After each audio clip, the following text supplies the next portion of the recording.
Hello, my name is Quinton COF, and for my claim of fact presentation, I will be making the proposition that prohibition is not only that the war on drugs is ineffective in reducing the recreational use of illicit substances. I will support this claim by elaborating on two key points, the first being, one, prohibition results in a variety of social issues, and two, regardless of legislation and enforcement policies, users will find a way to circumvent the law. I will begin the explanation of my first point, that prohibition causes a variety of social problems, by firstly addressing our nation's system of incarceration. America has the largest prison population in the world, with 2.3 million inmates being housed in state and federal prisons.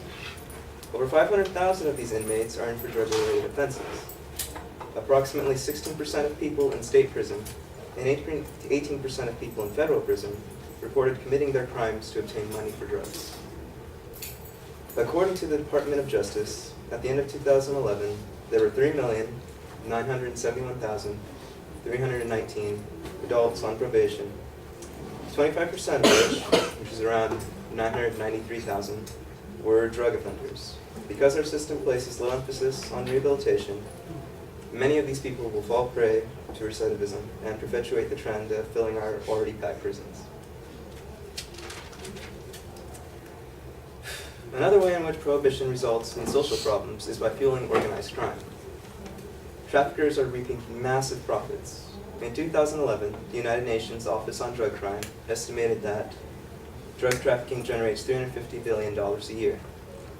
In 2011, in 2009, the value of the illicit drug trade was estimated at $1.3 trillion total.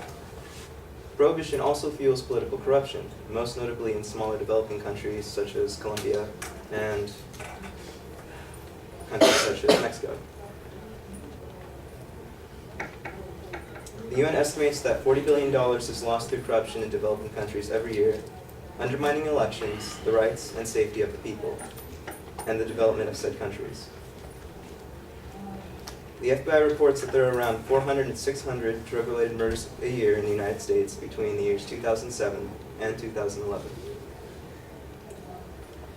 I will now elaborate on my second point by informing you all that the purity, variety, and availability of substances such as cocaine, opiates, and cannabis has gradually risen over the years while their values have waned. According to reports by the United Nations, between 1990 and 2007, the average price of cocaine dropped 80%, heroin prices fell 81%, and cannabis prices fell 86%. The UN also reports that the average purity of the aforementioned substances rose by 11%, 60%, and 161% respectively. Several black markets in the deep net, also known as the deep web or dark net, are thriving. All one needs to do to gain access to these hidden sites is to make use of the program Tor, a free software that gives users websites and servers, online anonymity, via multi-layered type of encryption based in onion routing. I'm not going to spend 30 minutes explaining how that works, so I'm going to move on. Recently, the largest of these markets, the Silk Road, was successfully shut down by the federal government following the apprehension of mastermind Ross William Uber, also known as Dread Pirate Roberts. The FBI reported that in the last 2 years alone, the Silk Road generated $1.2 billion. All the shutdown has really done, however, is force an influx of traffic and bitcoins, a digital currency, to competitor sites such as Black Market Reloaded and Sheep Marketplace. Back on the bitcoins, the shutdown of the Silk Road actually decreased the value of a single bitcoin by $20. I think now they're 108. That's just to show how big of an impact the economy, well, big of an impact it has on the economy. The difference between Black Market Reloaded and Sheep Marketplace from the Silk Road, however, is that these sites also sell illegal weapons. And when I say weapons, I don't just mean 9mm, I mean grenades, assault rifles, anything you can really think of. Black Market Reloaded's owner, Backupy, claimed in April that his site handled $700,000 in business per month. In conclusion, due to the myriad of negative societal implications resulting from the war on drugs, and the fact that despite vehement legislation and enforcement policies, there continues to be a growing market for illicit substances, I feel I can accurately declare prohibition ineffective in reducing drug use.